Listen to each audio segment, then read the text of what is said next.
The young Marco brought home an orphan girl. A few days later, her lips were always a vivid, swollen red, looking for all the world like a woman well-loved.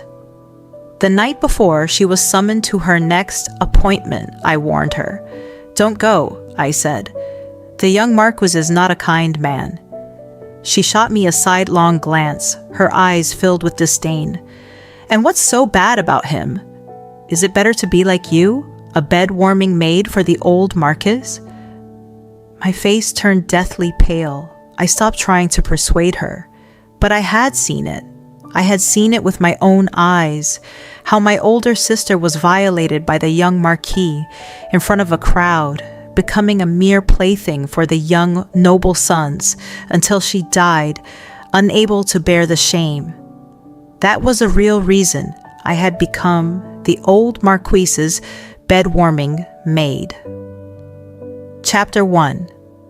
At noon today, I saw the young Marquis, Xie Liankai, emerging from the woodshed.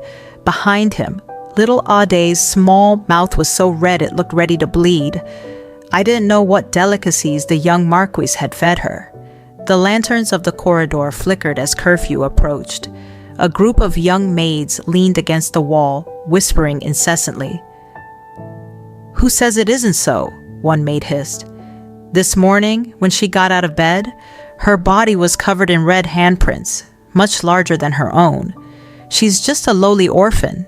Yet the young master insists we call her Aid, saying her whimpering sounds as sweet as a sparrow's. It makes me sick. Spring is often the season for delusions. Although the maids kept their voices low, their words carried clearly. I frowned and scolded them sharply.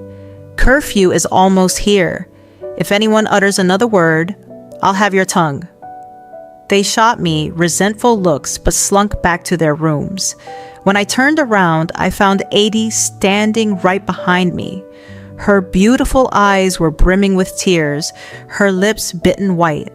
She had heard them, and she was defiant. "Go to sleep," I sighed.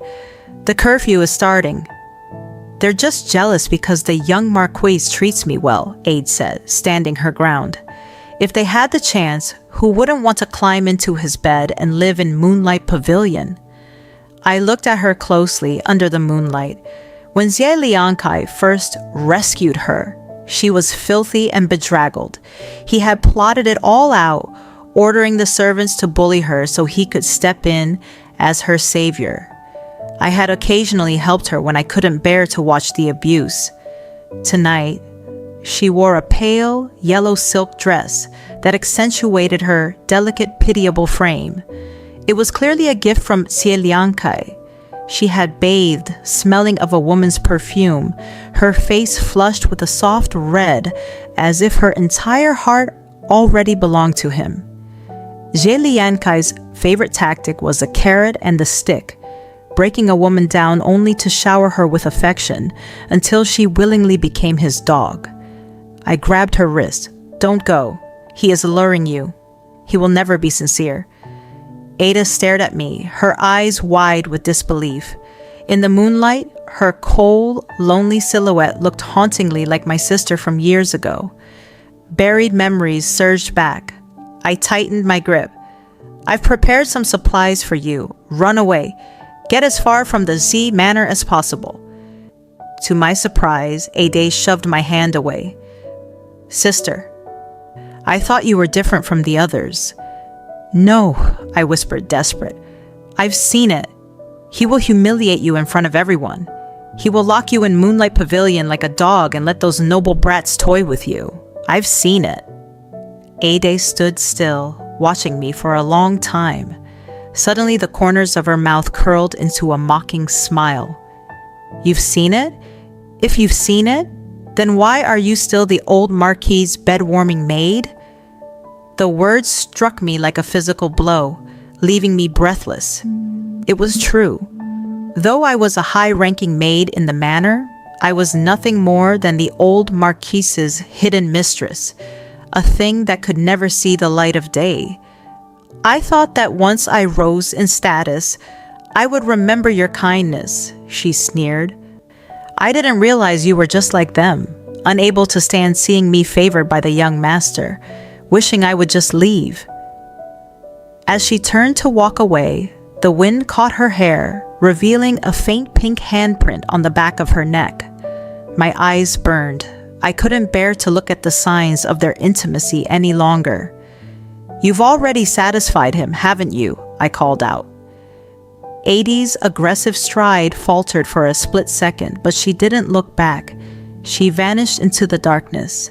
The hoot of an owl echoed through the night, lonely and desolate.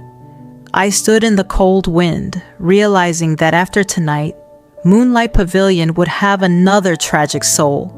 Perhaps another life would be extinguished. When I was 8, the crops failed everywhere. The young Marquis of the Z family staged an act of charity. Any family that sent a daughter to the manor as a servant would receive a bag of rice. To the starving peasants, getting rid of a mouth to feed and receiving precious grain in return was the deal of a lifetime. They praised the young Marquis's benevolence. That was when my sister Yeshuang was sold into the manor. I used to sneak in to visit her. She was always covered in dirt. When I asked if she was okay, she would smile. How could I not be? I have meat and fish every meal. She would pull a crushed pastry from her pocket for me. But when she reached out, I saw the bruises on her wrists. She was lying. Whenever she lied, the corner of her mouth would twitch. But as time went on, she smiled more. One day, her lips were swollen and red. I asked if she had snuck some chicken and got the blood on her face. She blushed and scolded me, saying I didn't understand, that it was a sign of the young Marquise's love. I didn't understand then why her pain had turned into joy, or why the bruises on her arms had moved to her neck, forming a ring of bright red marks. Then came the day she wore a peach blossom silk dress, looking like a fairy. "Laluo," she told me, "I'm moving into Moonlight Pavilion. When I've made it, I'll take you to eat the best food in the world." Moonlight Pavilion was the most exclusive place in the manor, reserved for the noble sons and their beauties. I was happy for her. I waited for her to come out and tell me if it was a palace of fairies. I never saw her alive again. She vanished. Then, one morning, I saw a mangled corpse being hauled out. The peach blossom dress was tattered, her body covered in horrific wounds. Her face was a bruised purple, her mouth hanging open. They threw her into a mass grave. I ran to her, trying to fix her clothes, and found a crushed peach blossom cake hidden in her bodice. It was for me. It was half rotten and smelled of death. I stuffed the crumbs into my mouth.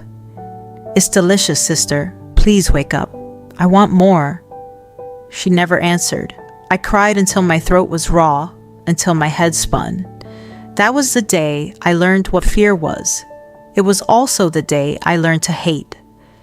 At 15, I sold myself to the Z Manor. My mother, who still believed the young Marquis was a saint because of the compensation money he gave her after Yue Shuang died, agreed instantly.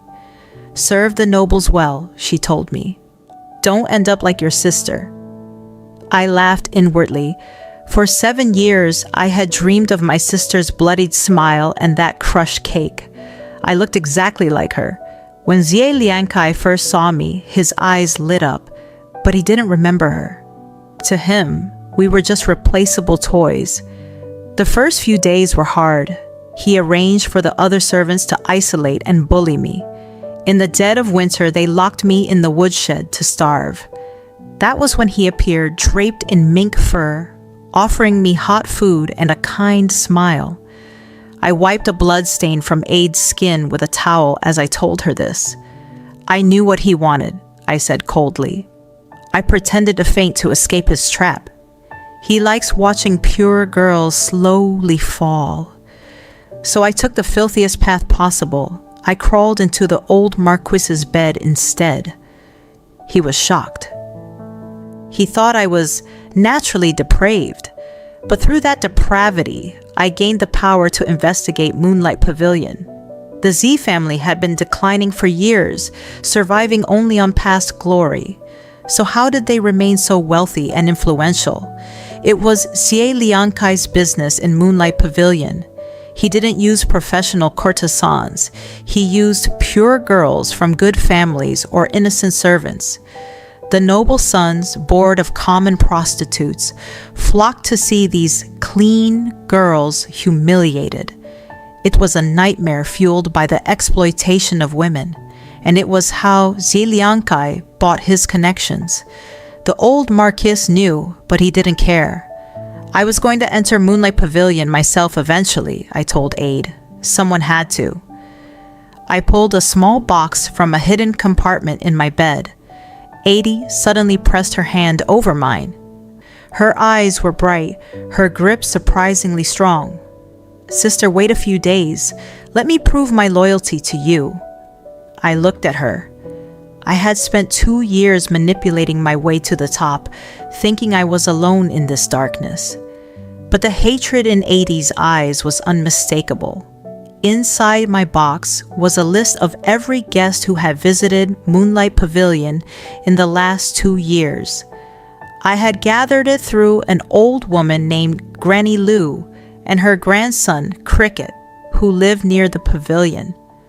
No one suspected a child playing nearby. I had names, titles, and the frequency of their visits. I also had a list of the girls held there, though it was incomplete. Aide interrupted me, her voice hoarse from whatever she had endured. I have the full list of the girls, sister. I've confirmed every name. I looked at the dark circles under her eyes and almost wept. I had thought I was the only one who could walk this path. I had carried this for 9 years. I felt I should be the one to pay the price. I applied anti-inflammatory ointment to her bruises. Does Xie Liankai seem different lately? I asked. Aide tilted her head, a slight flush on her face. He's weaker than the others. I noticed he's been taking wolf and tiger medicines to compensate, but they wear off quickly. I smiled. For 6 months, I had been slipping a slow-acting toxin into his food. It was undetectable by silver needles. In another month, his manhood would be completely destroyed. The Imperial Inspector is coming next month, I whispered. We have the lists. We can take this to Lord Chu. Aide sighed. Sister, you're too naive. We have no formal complaint, no signatures. The Z family is powerful. They'll just accuse us of slander. But if you can keep Xie Liankai away for half a day, I can get the girls in the pavilion to sign a petition. I was stunned. Who was this girl? Her handwriting on the list she gave me was elegant and strong, nothing like my clumsy script. She had gained his trust in less than 2 weeks. We were both just girls in our teens, forced to grow claws to survive. On the day we planned to strike, I watched Xie Liankai finish the breakfast I had meticulously prepared. He headed for Moonlight Pavilion. I grabbed a plate of pastries and panicked, running toward him. Today, I wore peach blossom pink, the exact same shade my sister wore the day she died. As he turned, I accidentally slammed into his back, sending a peach blossom cake tumbling to the floor. Xie Liankai was quick.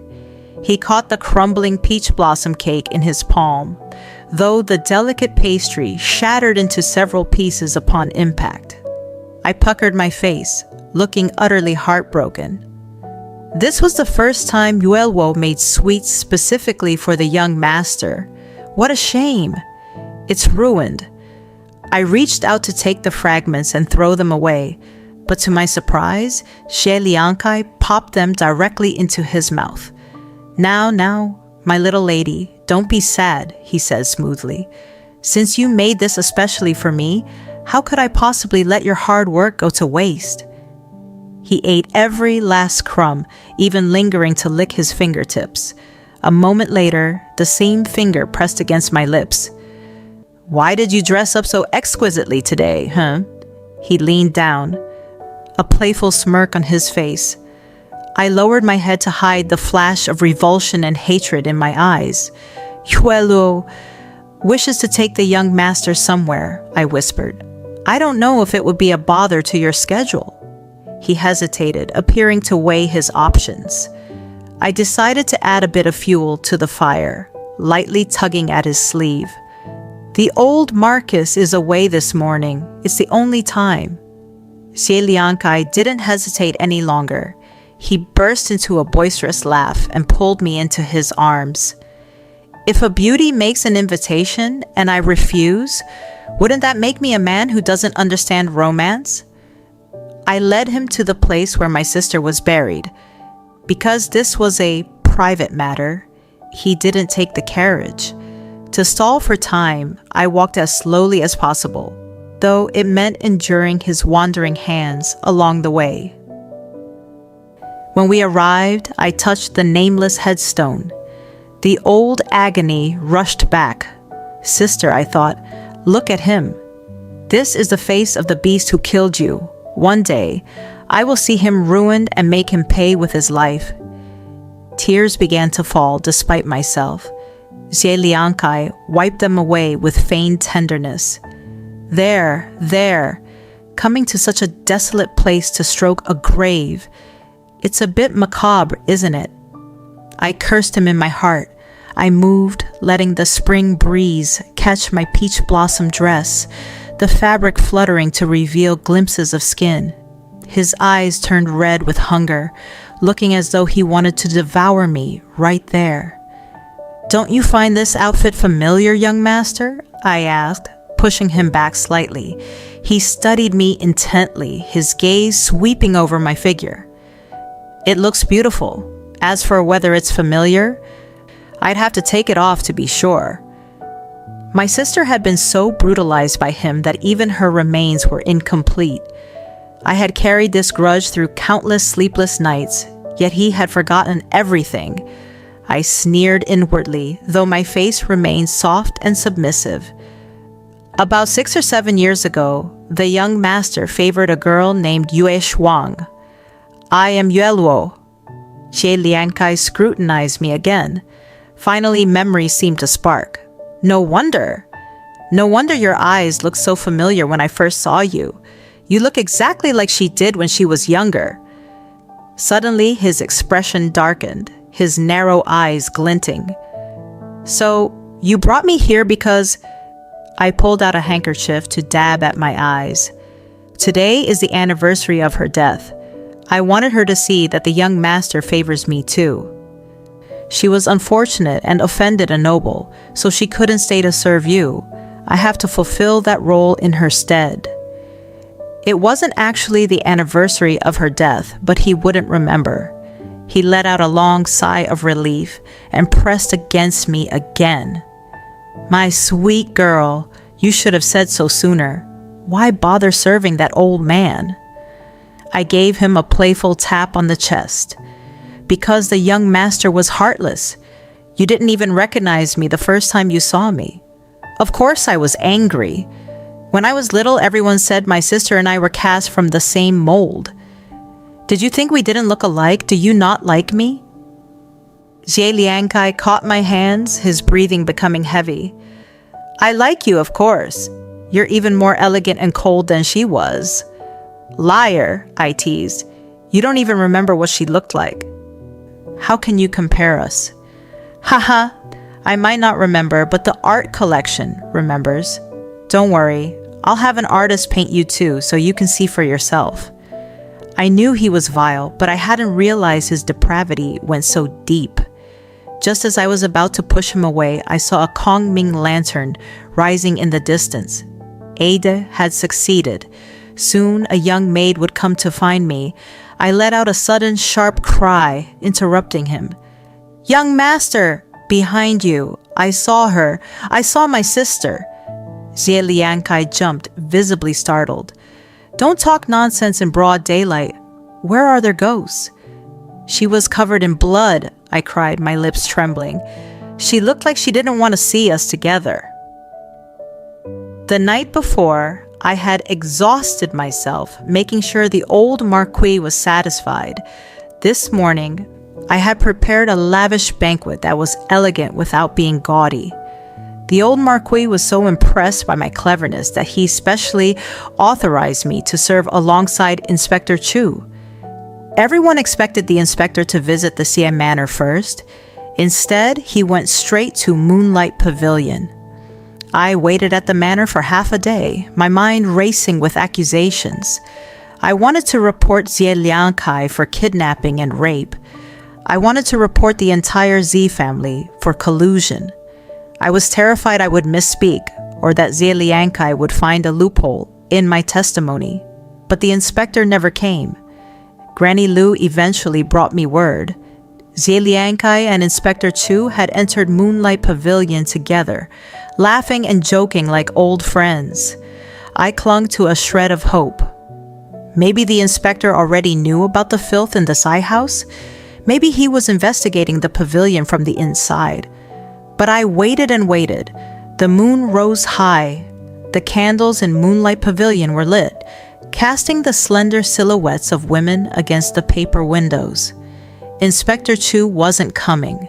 The cold wind shook the dry branches. The night was silent, and for the first time, I felt a hatred and despair so profound it threatened to swallow me whole. The Z family was powerful, but they weren't royalty. If I had no evidence, they could easily cover their tracks. I had believed a pure official could fix the world's wrongs. I was wrong. I worried for aid. She had promised to stall Xie Liangkai, to keep him from returning to the manor too early. If she saw him with the inspector, how devastated would she be? When AD finally returned, she was covered in fresh, horrific bruises. Her dark eyes were vacant, as if she had run out of tears. I called her name softly, but she didn't respond until I touched her face. Then she let out a jagged, hoarse sob that tore through me. Sister, the inspector and Xie Liangkai, they're in league with each other. She clutched my clothes, her voice breaking. I thought officials were supposed to be upright. I didn't know the inspector already knew everything. He joined them. He took pleasure in it. She buried her face in her hands. Sister, we can't get revenge. We can't. I had suspected this the moment I heard he went to the pavilion. But give up? After 9 years of this crushing weight? Never. We will have our justice, I said, my voice steady and cold. If the inspector won't do his duty, we will force him. The inspector only dared to enter Moonlight Pavilion so brazenly because the Z family's reputation was untarnished. If rumors began to swirl throughout the city, he would be forced to investigate to save his own skin. During my time in the old Marquis's bed, I had feigned worry about the young master's secret business. The old man, in his post-coital pride, had bragged to me. That was how I knew Xie Liangkai kept a ledger, a record of every transaction involving the noble sons. It was his leverage over them.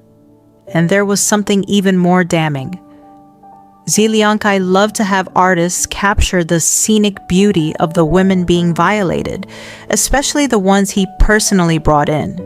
He called it a blessing for them to be immortalized. If we could get that ledger or those paintings and spread them through the city, the scandal would be too big for even an inspector to ignore. If we can keep Xie Liangkai away for a few more days, I told Adi, can you find the evidence? Ade understood immediately. She wiped her eyes, her mind already clicking into place. He's grown complacent with me. I can get in and out of the pavilion. If you can keep him occupied, I have a 70% chance of success. The next day, I crawled back into the old Marquis's bed. I used every trick I had learned, casting aside my dignity to keep him happy.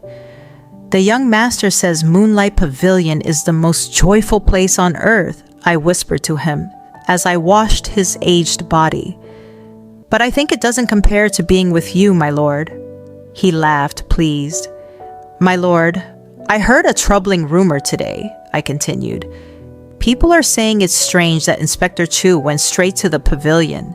They're saying there might be something shady going on with the Z family. I'm so worried it will hurt your reputation.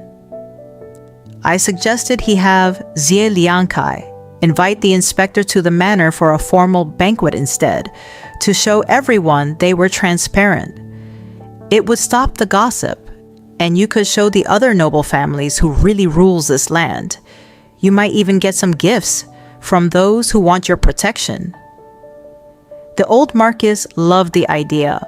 He scolded Xie Liangkai the next morning, ordering him to stay away from the pavilion and focus on hosting the inspector at the manor. Xie Liangkai couldn't refuse. For 3 days, he and Inspector Chu were inseparable, touring the city and attending banquets. The rumors shifted. Now everyone praised the Z family's hospitality. Bribes poured into the manor from other families, hoping to gain the inspector's favor. Xie Liangkai was drowning in gold and flattery. He had no idea the storm was coming. Meanwhile, Aide found the ledger and the paintings. "Your plan worked, sister," she whispered, breathless and pale, when we met in secret. "I found them, but I was afraid he'd notice they were gone, so I spent the nights redrawing them. I left the girls' faces out, but the men, I made sure they were recognizable. I turned the pages of the sketches. My blood ran cold. The depravity was worse than I had imagined.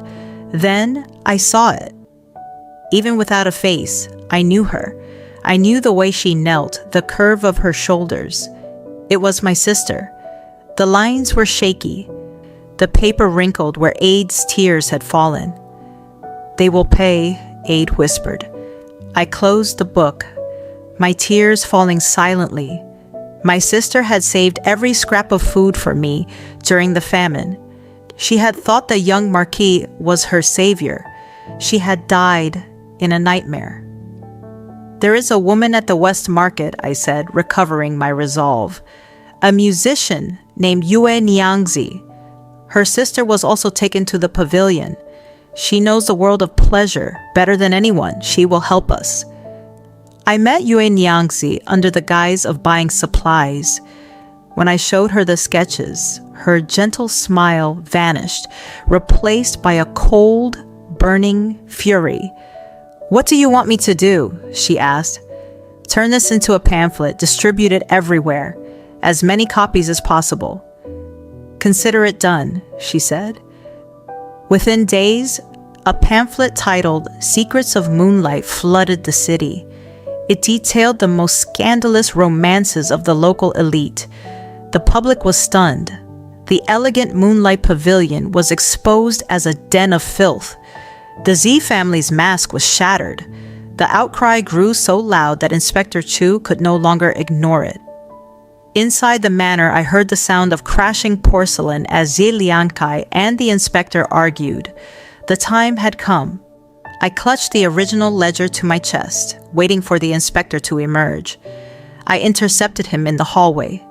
My lord, I have a report."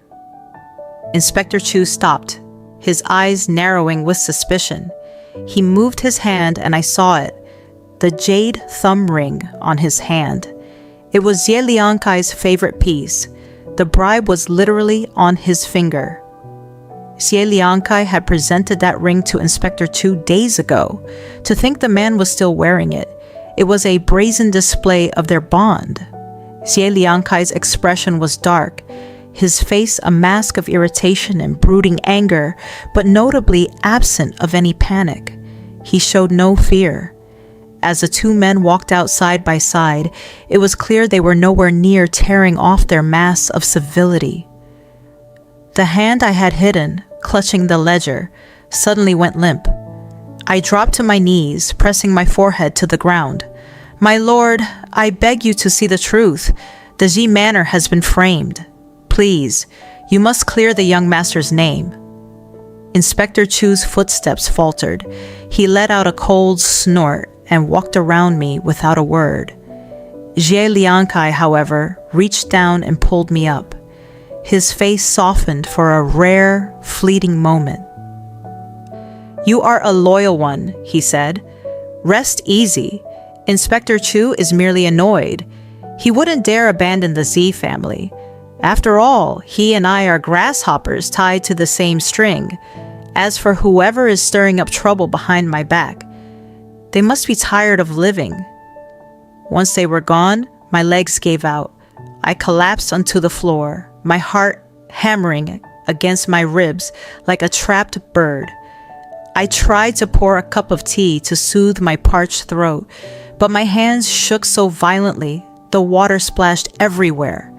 Finally, unable to contain it, I opened my mouth to scream, but only a silent, raspy wheeze came out. The ledger, filled with proof of every atrocity, was still in my possession, but no one wanted it. I had managed to draw blood in this city. Countless people were now pointing fingers at the Z family. I thought that even if the inspector was corrupt, a scandal of this magnitude would force him to act, to provide an explanation, to seek the truth. I was wrong. When a man's heart is filthy from the start, good and evil are just words he defines. Inspector Chu declared the sketches to be fabrications. He vowed to find the culprit behind these slanders and make an example of them. In a world where seeking justice usually takes months of bureaucratic stalling, the law suddenly moved with terrifying speed. Panicked, I realized I had to check on Yue Niangzi. Taking advantage of the chaos in the manor, I slipped out and ran as fast as I could toward the West Market. I wanted to give her every cent of my savings and tell her to flee the city. I prayed to every god I knew not to let her be caught. But from a distance, I saw soldiers surrounding her flower boat. The vessel was a wreck. They had already ransacked it. Yue Niangzi stood in the center, her posture straight, showing neither fear nor submission. The lead soldier unsheathed his sword and pressed it against her throat. "Who ordered you to spread these lies? Where is the original evidence?" A crowd had gathered, whispering and gasping. I blended into the throng, invisible. Yue Niangzi didn't flinch. She maintained that everything she drew was the truth. My heart ached. When the soldiers grew tired of her silence, they dragged her away. For a moment, I wanted to lung forward to tell them it was me. It was all me. As they hauled her off, she looked up and caught my eye. The iron-willed woman suddenly had tears in her eyes. Her lips trembled as she silently mouthed, "Go, go." Go. Logic vanished. I pushed through the crowd, my mouth opening to scream, when a pair of hands clamped firmly over my lips. "Sister, don't!" It was Aid. She had used the confusion to find me. She dragged me away to a deserted alley before letting go. "I can't let her suffer for me," I choked out, my voice thick with guilt and desperation. "I have money. I'll go to the magistrate's office and buy her freedom. I'll tell them everything." I couldn't even see Aid's face clearly. My vision was a blur. All I could do was sob the same words over and over. Slap! The force of the blow snapped my head back. Aid's stubborn, tear-streaked face came into focus. "Sister, they took her to make an example of her. Anyone who speaks up for her will be arrested as an accomplice. You've planned this for years. You have the ledger. Do you want it all to fail now?" "But I can't." "Listen to me," she hissed. "Xie Liangkai has already realized there's a mole in Moonlight Pavilion. If he finds the forged ledger I left behind, he'll find me. We're running out of time." Xie Liangkai discovered the swap soon enough. That ledger was his lifeline, containing the names of the powerful, including the inspector. In prison, Yue Niangzi endured horrific torture, but she never broke. She insisted she acted alone. But Xie Liangkai wasn't a fool. He knew there was an insider. He never suspected the women who adored him. But Ade was an orphan with no roots. He hadn't realized she could read and write, let alone draw. As night fell over the city, a heavy, suffocating silence took hold. I knew the storm was here. The inspector was furious that Xie Liangkai had lost the ledger. He ordered the city gates sealed. I was safe for the moment inside the manor, but it wouldn't last. Once they finished searching the guards and the rivals, they would move to the pavilion and then the manor. I'll confess, I told Ade. I'll tell him I bribed Yue Niangxi. I'll say I stole the ledger and burned it. You take the evidence and run. Even if we don't get revenge, just live, please. Ade remained calm. You've never even been inside Moonlight Pavilion. Your handwriting is average. He won't believe you. I'll tell him I hired someone. Just let me... Ade grabbed my hands. Sister, don't panic. It's not over yet. The dam in my heart finally broke. It is over. It's all my fault. Not everyone should have to carry this hate for 9 years. You shouldn't have to die for my grudge. Tears streamed down Ade's face. I've hated Xie Liangkai for 9 years too. My pain is no less than yours. The air went still. Ade wiped her eyes, her face pale and peaceful in the moonlight. Sister, I never told you my real name. It's Su Di. Di as in the golden list of scholars. My father was Su Jiana, the vice commissioner of the pacification office. I knew she was no ordinary girl, but I hadn't expected this. A high-ranking official's daughter? Why was she in this filth? 9 years ago, during the famine, Vice Commissioner Su was sent to manage the relief efforts. Her older brother, Su Shu, received an invitation to Moonlight Pavilion. He went, and he never came back. Su Shu was a man of integrity. He hadn't just rejected the gifts of the pavilion, he had threatened to shut the Z family down. That was his death warrant. The other corrupt officials, who were already feasting on the relief grain, conspired with the Z family. They framed the Su family for the very theft they were investigating. Ada was only 6. Her father had just explained her name to her. Don't ever look down on yourself because you are a girl, he had said. Study hard. Your name means success. She told her story with a chilling calmness, as if it belonged to someone else. I couldn't stop crying. The Su family was executed. Only Ade survived because a loyal steward swapped her with his own daughter. She had spent years looking for Moonlight Pavilion. She had walked into that nightmare willingly to destroy it. 9 years ago, your sister died because she went into the pavilion, Ade said. My brother died because he wouldn't. My hate is as deep as yours. We sat in silence for a long time. I wanted to comfort her, but words felt hollow. We were children of a golden age, yet we lived in such darkness. I wanted to clear my family's name alone, Ade whispered. But I can't do it. Sister, you have to remember, Su Jianan and Su Shu. They were good men, good officials. A sense of dread washed over me. Why are you telling me this now? The city is a trap now, she said. But the people's hearts aren't sealed. You have to go to the capital. You have to find the Princess Royal. She is known for her fiery temper and her hatred of corruption. If you can strike the Dengwen drum, she will listen. We'll go together, I said, trying to pull her up. I can't go, she said firmly. I'm a girl from the pavilion.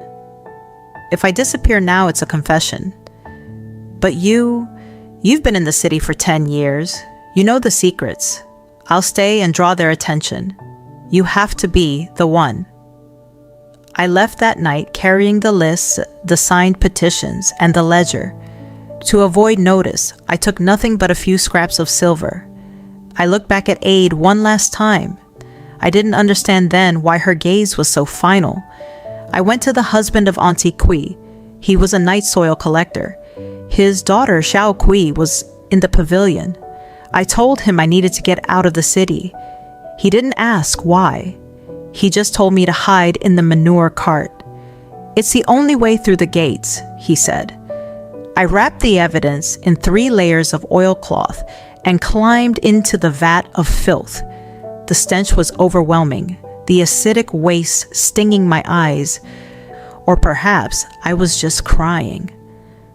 At the gate, a guard opened the lid. The moon reflected off the black, yellow sludge. The stench was so foul the guard stepped back, gagging. "Go! Move it! It reeks!" And just like that, I was out. Outside the city, Auntie Kui's husband pulled me out and gave me a set of clean clothes, Zhao Kui's old things. I clutched the evidence to my chest, covered in filth, but breathing the air of freedom. "I'm not suffering," I told him. Not at all. The capital was 500 miles away. I couldn't ride a horse, and I couldn't afford a carriage. I ran. I ran until my feet were a mass of bloody blisters. I ran until my legs were numb. I wasn't just running for myself. I was running for Granny Lu and Little Cricket. I was running for Yue Nyangzi, suffering in her cell. I was running for Auntie Kui, waiting for her daughter. I was running for Ade and her father. I was running for the hundreds of girls in Moonlight Pavilion. 3 days later, I reached the capital. The Dengguan drum was right there. My legs felt like they were made of lead, every step an agonizing drill into my bones. I grabbed the mallet and struck with everything I had. Boom, boom, boom. The words of my accusation were burned into my mind. I told the Princess Royal everything, the collusion, the kidnapping, the inspector's betrayal. I showed her the signatures of 100 girls and the ledger of shame. The Princess Royal's eyes burned with fury. I collapsed, begging for justice. I told myself that if they turned me away now, I would kill myself on the palace steps. I wouldn't live in a world this cold. But the Emperor was just. The Princess Royal was just. She reached down and helped me up, unbothered by my stench and rags. "You've worked hard to get here," she said. "Rest. Leave the rest to me." The Emperor dispatched Prince Qi to Tianjian City to restore order. I was escorted back in a swift carriage. When I arrived, I demanded the release of Yue Nyangzi. A young maid told me she was dead. Xie Liangkai had tried to make her talk. When she wouldn't, they stripped her and poured boiling water over her, over and over, scrubbing her skin away with brushes until there was nothing left. I had been too late. And Ade? Xie Liangkai had realized I was gone and that Ade had been my confidant. He had imprisoned her, intending to violate her, but his body was already failing from the toxin I'd given him. In his rage, he forced her onto a wooden horse torture device. She endured the agony but never said my name. Eventually, he threw her half-dead body into a mass grave. The wild dogs got to her. The Z family was dismantled. The prince was ruthless. With my evidence, the family was executed and their cronies were stripped of their titles. Inspector Chu was exiled to the frontier. I went to see Xie Liangkai one last time in his cell. He was a shell of a man, filthy and broken. He looked up and laughed at me. "I never thought you'd be the one to get away," he rasped. "9 years ago, you killed my sister," I said, my voice trembling. "You killed the Su family. You killed so many innocents. Did you never have a single nightmare?" "Sudi, that woman," he chuckled. "She told me her name at the end. I thought her whimpering was sweet, but as she was dying, she told me her name meant the Golden List. Isn't that funny? You thought of her as a sister, didn't you? Do you know what the men did to her? It's all in the book she drew."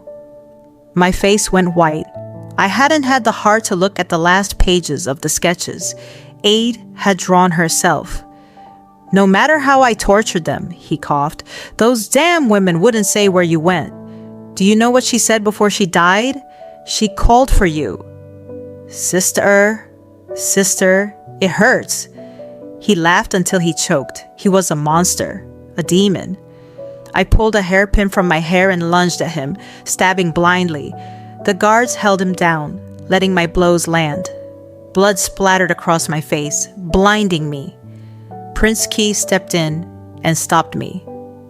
My sister, the Princess Royal, told me to keep him alive. Dying like this is too easy for him. He brought a skilled physician to keep Xie Liangkai alive so he could endure daily torture without the release of death.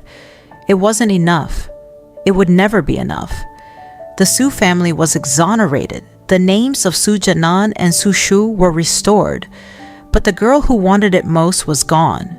Moonlight Pavilion was burned to the ground. In the flames, I saw my sister smiling.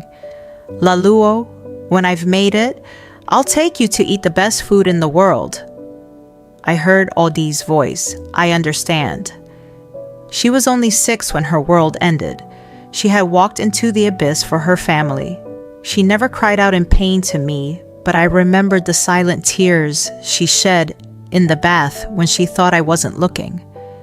I remembered Yue Nyangzi, who called herself a coward, but died to protect me. I remembered Auntie Kui and her husband. I built a memorial for them all near my sister's grave. Every year I talk to them. I tell my sister I eat whatever I want now. I tell Aide that I've kept my promise. We opened a school. The Princess Royal helped me establish a school for girls. My feet still ache when I stand too long. The scars of my journey to the capital, a permanent reminder of the price of justice. A little girl ran up to me as classes ended. "Teacher, school is over. Let's go home." I smiled and pinched her nose. "Have you been studying hard, Aide?" "Of course. One day, I'm going to see my name on the golden list." As I walked home, I looked back. The women of the pavilion who survived see me as their savior. They say that as long as the sun rises, evil cannot hide forever. Is that true? Is a victory that cost so many lives really a success? Is the world truly fair?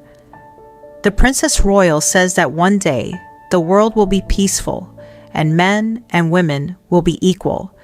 Will that day come? I choose to believe it will.